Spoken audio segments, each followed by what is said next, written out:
It's rookie minicamp day across the NFL. We have got you covered here on NFL Live. 26 teams start rookie camp today. Here's Shedeur Sanders. Actually, that's Jackson Dart. Just kidding. You're going to see Shedeur Sanders, though. Jackson Dart getting ready to go for the Giants. We'll check in on him. You'll also hear from him and what he said to the media. Ashton Jeanty ready to go for the Raiders. You see him making his debut in that number 2. I don't care that it's on the practice field. It's still really cool to see these rookies at their new homes. And now, as promised, here is Shedeur Sanders out there wearing number 12. We will see what Kevin Stefanski has to say about him. And in fact, that's where we go right now. Kevin Stefanski on his plan for his quarterbacks this week. I wouldn't look into anything. I think you'll see the whole weekend going through the spring. I mean, we don't pay too close attention to who's in there first. There's plenty of reps. There's a lot of time between now and September, so we'll have a plan.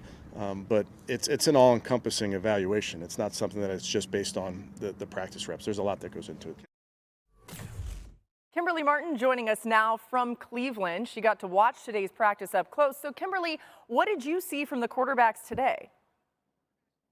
Yeah, Laura, school is officially in session here in Berea for both Shedeur Sanders and Dillon Gabriel, for them to take what they learned in the meeting room and apply it to the grass, as Kevin Stefanski said. And after practice, he said they actually looked really good. Now, here's the thing. People are going to say they have 2 quarterbacks. Who's going to be the starter? Who's in pole position? This is day 1, Laura, of a very long process. And that's why Stefanski said, as you heard, don't read into any of this. The evaluation is ongoing, all-encompassing, and it will include not just what they do on the field, but off the field as well. I can tell you that they ran more 7-on-7 drills to accommodate having 2 young quarterbacks who need a lot of work on the field.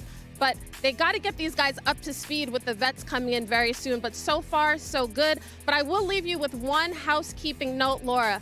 GM Andrew Berry was on the radio, local radio station this afternoon, and he said that the likelihood of re-signing Nick Chubb is unlikely, which is not surprising for those of us around the Browns a lot, considering that they drafted 2 running backs. So there's one nugget for you guys. Yeah, no, thank you so much, Kimberly. I mean, we did recently see Nick Chubb lifting an ungodly amount of weight in the weight room, but somebody better pick him up. Let's get back to these quarterbacks for the Browns. Stefanski knows what it's like to have a few new quarterbacks in the room, right? He's had 11 different starting QBs since he became the Browns head coach in 2020, 3 more than the next closest coaches. Despite that, Stefanski managed to win 2 Coach of the Year awards during his tenure. All right, look who's here on NFL Live today. We have a great group. Jeremy Fowler in the house, Damien Woody, and Kyle Van Noy back again for his second day joining us as an analyst. Of course, he's still with the Ravens, but he's here analyzing the entire NFL right now. Mina joins us as well. A lot to get to, and Mina, we'll be right back to you. But Jeremy, take us bigger picture on the QB position for the Browns. What are the expectations in Cleveland? All right, so the Browns got these 4 quarterbacks. They're going to roll with that for the next 2 to 3 months to see how it shakes out. Shedeur Sanders will have every opportunity to make his impression and to make this team. The Browns also look at quarterbacks, like all positions, like currency, like value. They could trade one of these guys in August if they play well in the preseason. But they're going to give Sanders every chance because the word around the league was that he had a tough time in some of these interviews with other teams. That was not the Browns' experience. They felt good about him. They felt like he was a good person, that he's accurate on the field. There's some things to like, but he has to beat out Dillon Gabriel because they were so surprised that the Gabriel dynamic and their courtship of him in pre-draft didn't get more publicity by the media. They low-key loved him for months and nobody knew it, and they drafted him 2 rounds earlier. So he's got to beat him out. Yeah, listen, I think, first of all, no jobs are won in rookie training camp. A lot of fans, it's like Christmas, like Christmas morning. They can't wait to, unwrap the new rookies out there. But I'm that fan. Yeah, a lot of people are. But listen, I think the main thing is, and Kimberly Martin, she touched on it, is really taking the information that you learn in the classroom and see if you can retain it and apply it on the practice field. That's really what the gist of all these rookie camps. And on top of that, just checking to see how conditioned these guys are, see if they've been true to their workouts. But you're not winning anything in these rookie training camps. Yeah, I'm thinking ahead a little bit past rookie mini camps. Let's get into the OTAs and then training camp. As a defensive guy, I'm actually paying attention to it because I'm going into the trenches on the opposite side, practicing against these quarterbacks. I want to see who's going to win the job. Just like when I was in Miami, you had Tua versus Fitzpatrick going at it. And then in New England in 2021, you had Cam Newton and Mac Jones. So I enjoyed watching those guys go at it, getting a good glimpse of who they can be, who they can't be. And I'm excited to see what Shedeur and Gabriel do in Cleveland. Being that you've had a front row seat for those quarterback battles, did you know at this point in the season or this off season who was going to be the starter? Do you know this early? No, it is too earlier, like D Wood alluded to. I think it wasn't until training camp that Mac Jones, I believe Cam Newton got sick. Mac Jones took that QB1 position. When he wasn't there, he took all the reps against the Giants in a joint practice and lit it on fire, and that's what ended him getting the job. Interesting. Mina, you know, Joe Flacco obviously in the mix here. The quarterback room for the Browns we know is very crowded. Do you expect the scheme to change for Stefanski in that offense this season? No, I really don't. And not just because of Stefanski's history as a play caller, what he likes to do, which we're familiar with, but also their personnel decisions. Kimberley alluded to this in her reporting. They took 2 running backs, both of whom I liked a lot, by the way, in Judkins and Sampsons, in the first 4 rounds. They also took a tight end, Harold Fannin Jr. in the 3rd round, who's a really interesting player, super productive in college, more of a move guy, so he pairs nicely with David Njoku. We're going to see a lot of 21-12 personnel. A lot of under center play action. I saw a rep of Shedeur, who rarely played under center in college, practicing that. I think we're going to see the same with Gabriel. And I think for the quarterback competition, what the Browns are going to have to figure out this summer is who adapts better to that scheme. That's talking about ball handling, the accuracy off of play action, working from under center, throwing on the move. These are the things that not just Shedeur Sanders and Dillon Gabriel, but also Kenny Pickett have to show. We saw that already with Flacco, and I think it's going to go a long way towards deciding who actually wins this. Yeah, it was interesting. Tim Hasselbeck recently on our show was bringing up the point that you have to think about reps that these guys are going to get when it comes to actually even making the team. That's something to keep an eye on with so many quarterbacks on this roster. Let's go to Pittsburgh, where they still don't have an answer from Aaron Rodgers, but they did draft Howard. Of course, he starts rookie camp today. Will Howard out of Ohio State. We'll see what he brings to the table. Draft him in the 6th round, and right now they continue to talk about Mason Rudolph being in pole position to be the starter there, but Will Howard part of this group as well. Now, with George Pickens' departure to Dallas, here's what the Steelers' wide receiver room looks like. Here's who Howard, Mason Rudolph, maybe Aaron Rodgers is going to be throwing to.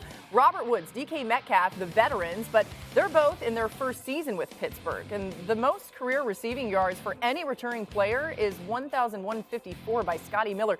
No one else has 1,000 yards in their careers.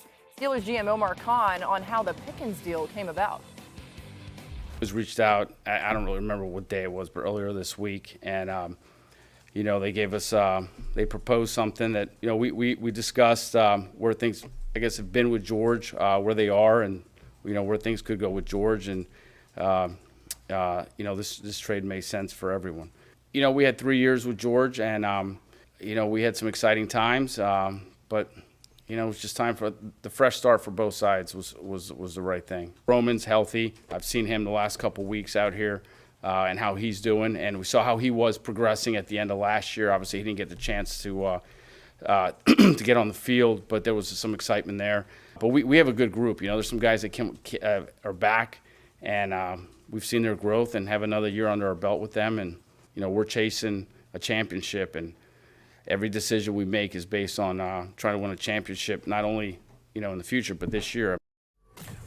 Yeah, I mean, right? That's what fans want to hear. But D. Wood, new quarterback, new wide receiver, new running backs. Do you expect there to be a leadership void amongst the players, especially on offense for the Steelers team? Well, usually when you talk about leadership, it happens organically. And the way it happens organically is by a few factors. One, guys who, been there, been through the fire, been through all the things that's been going on within the organization. But ultimately, what it comes down to? Production. Mm-hmm. You're not going to follow anyone who doesn't go out there and ball out on the field. And so, a guy that came to mind was Pat Freiermuth, guy who's been with the Pittsburgh Steelers, who's been a productive guy, fan favorite type of guy. That's the type of guy that I could ideally see to be, potentially be a leader. But ultimately, at the end of the day, the players in the locker room gravitate to the guys who are out there producing on the field. Yeah, and I think this leadership that that is voided with the Pittsburgh Steelers is going to come down to the quarterback position. Aaron Rodgers comes to mind for me. I think Aaron Rodgers comes in, he brings in a different leadership value, and it's a leadership value that I believe they need. They had Russell Wilson, it didn't work for them. Aaron Rodgers can come in and he can do the veteran leadership. He can take DK Metcalf. They can do special things. He can take the rookie running back, Jaylen Warren, under his wing, get them going a little bit, and then have that camaraderie with the offensive line to really protect him, and they could do something. Do you know something we don't know, that Aaron Rodgers is like definitely going there? The way you said that, it sounded... It sounded convincing. Yeah. Huh? You heard it here first. We put that on the bottom line, as reported by Kyle Van Noy. Yeah. Go ahead, Jeremy. Where are we on this Rodgers situation? So I've checked in on this with people with the Steelers. They say, look, we're still hopeful. We've been in contact with Aaron Rodgers, but there's no hard updates. We continue to wait. His first foray into free agency in 20 years was always going to be unpredictable, but they are counting on him essentially being the quarterback. They like Mason Rudolph as a backup plan. And look, at wide receiver, they're going to have to add somebody, but they like Roman Wilson, third-round pick from last year. They say he's night and day better. He's off the injuries he had a year ago, so they expect him to step into a prominent role. They also have 3 third-round picks in 2026 they could package as a potential trade target for somebody else. It does feel like 2026 makes a lot of sense if they don't make moves, even if they get Aaron Rodgers at the quarterback position. It's supposed to be a better quarterback class.